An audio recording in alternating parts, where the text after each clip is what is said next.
Assalamualaikum warahmatullahi wabarakatuh. Halo teman-teman, apa kabar? Jumpa lagi di channel Dimas P. Muharam.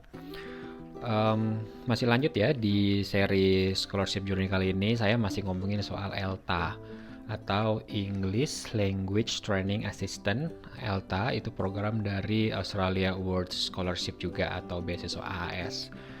Mungkin kalau teman-teman sudah tonton video sebelumnya saya yang ngobrol dengan salah satu alumni dari program ELTA juga, Lutfi, yang saat ini juga sedang melanjutkan studi bareng sama saya di Australia meskipun beda kampus. Dia di Monash University di Melbourne, sama-sama program AS juga. Nah, jadi program ELTA ini memang kayak semacam pathway, teman-teman. Pathway buat teman-teman yang mungkin ingin lanjut kuliah S2 di Australia dengan beasiswa AAS, tapi mungkin merasa nilai bahasa Inggrisnya masih kurang-kurang dikit, atau mau coba untuk ambil tes IELTS tapi agak ragu karena ya secara tes itu agak mahal, sekitar 3 juta rupiah sekali tes, dan kalau misalnya gagal ya udah nggak kepake nilainya, jadi mau coba-coba ikut ELTA dulu biar bisa dipakai IELTS-nya nanti untuk ngelamar AS, itu juga bisa juga itu. Nah, tapi yang jelas bahwa di program ELTA ini teman-teman bukan nanti hanya dapat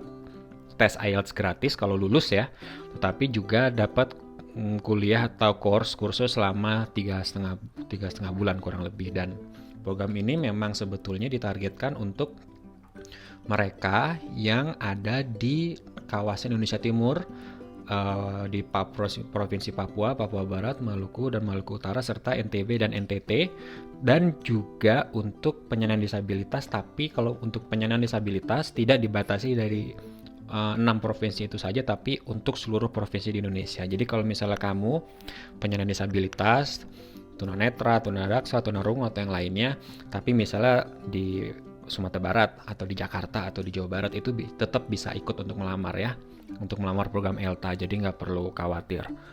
Terus, nah sekarang di sini saya akan lebih sharing lagi bagaimana agar teman-teman ini bisa lulus atau bisa sukses di seleksi administrasi, karena dari yang dijelaskan oleh Lutfi kemarin di video sebelumnya itu, seleksinya itu ada beberapa tahap. Ada pertama tahap administrasi, lolos administrasi nanti akan dipanggil untuk tes tertulis. Nanti tertulis itu nanti akan dibagi 3 peserta, ada yang under qualified, ada yang qualified, dan over qualified. Nah, yang qualified ini akan masuk ke tahap wawancara dan nanti akan diumumkan terakhir siapa saja yang lolos untuk mengikuti program ELTA ini gitu. Nah, tapi tahap pertama itu ada administrasi. Nah, jadi ada beberapa yang teman-teman perlu cermati ya. Kalau saya pribadi, saya bukan alumni program ELTA, tapi saya coba bantu teman-teman untuk lebih bisa memahami lagi proses seleksi administrasinya ini biar teman-teman sukses di tahap administrasinya ya, at least. Oke, kita lanjut. Nah, jadi untuk proses pendaftarannya ini via online di situs australiawardsindonesia.org. Nanti saya akan kasih linknya di bawah di kolom deskripsi. Nanti teman-teman bisa masuk ke sana dan nanti ngisi formulir secara online. Nah, sebelum ngisi formulir online itu mungkin ada beberapa dokumen yang teman-teman perlu persiapkan dulu ya. Yang pertama itu salinan KTP. Jadi KTP, karena ini semua online, jadi semuanya di scan ya. Teman-teman bisa scan atau foto, KTP-nya di scan atau foto, dan usahakan ukurannya tidak lebih dari 2 MB. Pokoknya nanti semua file-file atau persyaratan di sini tuh tidak lebih dari 2 MB gitu ya. Semuanya pertama KTP. Ini tidak perlu ditranslate pastinya, KTP nggak usah. Lalu kurikulum vitae atau CV teman-teman dengan format resmi. Di sini sih tidak dicantumkan berapa halaman ya, tapi saya saran sih jangan lebih lah dari 2 halaman, karena untuk beasiswa AS pun juga, yang untuk melamar S2 atau S3 pun CV-nya itu tidak lebih dari 2 halaman. Jadi teman-teman buatlah 2 halaman, nggak perlu di format aneh-aneh, cukup polos aja pakai Microsoft Word. Yang penting mencantumkan data-data yang penting kayak data diri, terus juga pengalaman kerja, juga riwayat pendidikan, terus juga ya pokoknya mungkin kalau ada riwayat pelatihan atau yang lain-lain yang atau misal teman pernah ikut lomba itu bisa dimasukkan juga. Tetapi saran saya untuk CV masukkanlah hanya poin-poin yang terbaru ya. Ya tapi kalau misal ikut lombanya itu relevan dan terakhir 10 tahun yang lalu ya nggak apa-apa juga masukin. Yang penting yang terakhir ya terbaru, dan yang pasti tadi relevan. Yang kira-kira ini bakal mendukung menambah reputasi teman-teman untuk bisa lolos di ELTA ya. Kayak gitu. Apa aja sih yang kira-kira bisa membantu? Ya menurut saya sih kayak semacam riwayat organisasi itu kayaknya bisa membantu, atau teman-teman aktif di kepanitiaan ya kan, atau pernah ikut lomba nulis misalnya, atau lomba pidato misalnya. Nah, itu kan kayaknya agak-agak relate ya dengan kursus bahasa Inggris gitu. Oke. Setelah KTP, CV, lalu salinan ijazah pendidikan terakhir. Nah, ini pastinya adalah ijazah S1 ya, karena kan syarat mengikuti ELTA ini adalah teman-teman harus S1 dulu. Gitu ya persyaratannya. Lalu oh ya, kalau misalnya sudah ada yang ditranslate atau ada versi bahasa Inggrisnya yang dilegalisir, itu lebih bagus lagi untuk teman-teman scan. Lalu salinan transkrip nilai yang lengkap ya, semuanya itu juga di-scan. Nah, lalu surat izin atasan buat teman-teman yang bekerja sebagai PNS atau swasta, atau ya pokoknya ada kewajiban untuk bekerja dan ada tanggung jawab kepada atasan. Nah, ini perlu memberikan surat izin atasan. Kalau misalnya PNS itu ini kan tidak ditentukan ya harus eselon berapa gitu ya, cukup atasan langsung saja sih yang jelas yang bertanggung jawab di divisi atau bertanggung jawab di kantornya teman-teman. Yang isinya itu sebetulnya ini tidak ada formatnya ya, tetapi kalau saya bisa menyarankan itu cukup beberapa poin sih, kayak misalnya kan ada kop surat resminya, ada penomoran surat, tanggal, lalu dikasih misalnya kepada Australia Awards in Indonesia misalnya, lalu saya bertanda tangan di bawah ini, misalnya tulis nama pimpinannya siapa, jabatannya apa, NIP-nya apa kalau misalnya PNS. Lalu isi suratnya itu simpel aja, kayak misalnya bahwa saya mengizinkan karyawan berikut misalnya, lalu tulis lagi misalnya nama kamu siapa, NIP-nya apa, jabatannya apa, untuk mengikuti seleksi program ELTA dari Australia Awards Indonesia gitu misalnya, dan juga mengizinkan apabila lulus untuk mengikuti segala prosesnya, termasuk untuk kursusnya selama 3 bulan gitu misalnya. Ya udah, isi cukup itu aja, tuh terakhir biasa tanda tangan pimpinan, ada cap legalisir juga. Nah, itu menurut udah cukup gitu loh. Kalau misal mau ditambahin lagi juga bisa, misalnya setelah tadi mengizinkan lalu boleh dikasih tambahan lagi nih, misalnya kayak kami menilai siapa saudara ini potensial untuk mengikuti pelatihan ini karena beliau misalnya ingin melanjutkan studi ke jenjang yang lebih tinggi dan nantinya ilmunya akan bermanfaat untuk dikontribusikan ke instansi atau kantornya lagi gitu misalnya ya. Intinya kurang lebih itu ya, kalau kata-katanya sih redaksinya teman-teman bisa atur sendiri.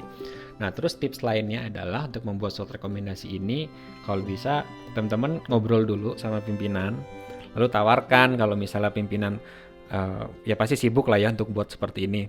Teman-teman aja bikin dulu draft suratnya, ya kan, bikin draft suratnya, kata-katanya juga, nanti tinggal sodorkan ke pimpinan, kalau beliau oke atau ada revisi tinggal direvisi. Jadi win-win solution ya. Gitu, saya dulu juga begitu, jadi saya bikin formatnya. Nah, untuk masalah bahasa kayaknya sih ini bahasa Indonesia nggak masalah ya, tapi kalau bisa bahasa Inggris lebih bagus ya, itu rekomendasinya. Tapi bahasa Indonesia juga cukup sih kayaknya. Lalu juga syarat yang berikutnya ada SKPNS ya buat yang PNS. Nah, lalu ada surat keterangan disabilitas. Nah, surat keterangan disabilitas ini tidak seperti yang kalau untuk lamar PNS ya, tetapi surat keterangan disabilitas ini formnya sudah ada di websitenya Australia Awards Indonesia untuk program ELTA, pendaftaran ELTA. Teman-teman tinggal mengisi, dan sebetulnya inti dari surat keterangan disabilitas ini adalah untuk memberikan informasi tentang kondisi disabilitas teman-teman, teman-teman butuhnya gimana, lalu gimana kemampuan akses teknologinya teman-teman, hambatannya apa, kira-kira butuh support apa, dan lain-lain. Jadi fungsinya itu lebih untuk membantu teman-teman nanti ketika misalnya lolos, apa saja nih yang bisa disupport atau dipersiapkan sama panitia untuk menjamin kelancaran proses belajar dan juga seleksi nanti teman-teman. Lalu juga ada dokumen yang nggak wajib itu kalau misalnya teman-teman sudah punya nilai IELTS atau TOEFL itu juga boleh, tetapi sekali lagi teman-teman ya buat catatan ya bahwa persyaratan ini kan sebetulnya untuk teman-teman yang bisa ikut itu adalah yang bahasa Inggrisnya itu pas-pasan dalam artian jelek enggak, bagus banget juga enggak. Jadi yang kira-kira kalau nilai IELTS itu range-nya antara 4,5 sampai 5 lah, atau 4 sampai 5. Nah, jadi kalau teman-teman punya nilai IELTS yang sudah di atas 5, ya berarti teman-teman nggak qualified buat ikut program ini gitu ya. Tinggal langsung daftar aja HS ya, atau langsung daftar beasiswanya. Tetapi kalau misalnya punya, misalnya baru 3,5 atau 4, nah itu bisa dicantumkan di sini. Atau 4,5 gitu bisa di-upload. Tapi kalau nggak pun juga nggak apa-apa, ini nggak wajib sih. Kalau untuk TOEFL, misalnya yang di bawah 500 tuh juga bisa masukin. Cuma sekali lagi ini nggak wajib.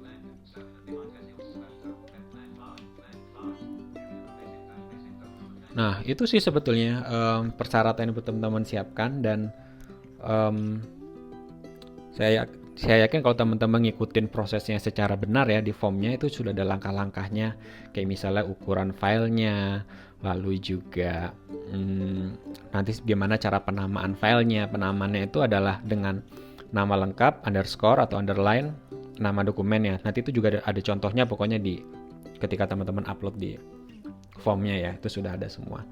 Nah, mungkin untuk beberapa poin lagi adalah ketika mengisi formulir, di sini tidak ada esainya, tetapi teman-teman hanya diminta 2 pertanyaan. Yang pertama itu kalau teman-temannya sudah bekerja, disuruh minta menjelaskan dalam 100 sampai 1000 karakter ya, termasuk spasi, tentang pekerjaan teman-teman. Kayak misalnya tugasnya apa, tanggung jawabnya apa gitu ya. Lalu yang kedua itu keberhasilan atau pencapaian apa yang sudah teman-teman dapatkan selama ini. Sama 100 sampai 1000 karakter juga, itu kayaknya bisa. Misalnya teman-teman di kantor punya prestasi apa, sudah membuat perubahan apa misalnya, atau ketika teman-teman yang mungkin wirausaha punya keberhasilan apa misalnya, apakah punya usaha dan usahanya itu bisa memberdayakan teman orang lingkungan misalnya. Nah, itu hal-hal yang mungkin bisa di highlight ya di situ. Mungkin itu aja, simple untuk seleksi administrasi. Yang jelas untuk tahun ini masih ada waktu buat teman-teman ngelamar, secepatnya aja. Bisa dicek nanti di link untuk pendaftaran yang saya kasih di deskripsi, dan disclaimer juga bahwa ini hanya berbagi pemikiran dan juga saran ya, bukan resmi representatif dari Australia Awards Indonesia atau Australia Awards Scholarship, tapi ini hanya berbagi pemikiran. Mudah-mudahan bisa jadi bahan diskusi dan teman-teman bisa sukses juga untuk seleksi ELTA dan bisa mendapatkan nilai IELTS yang nantinya dapat dipakai untuk melamar AAS ya.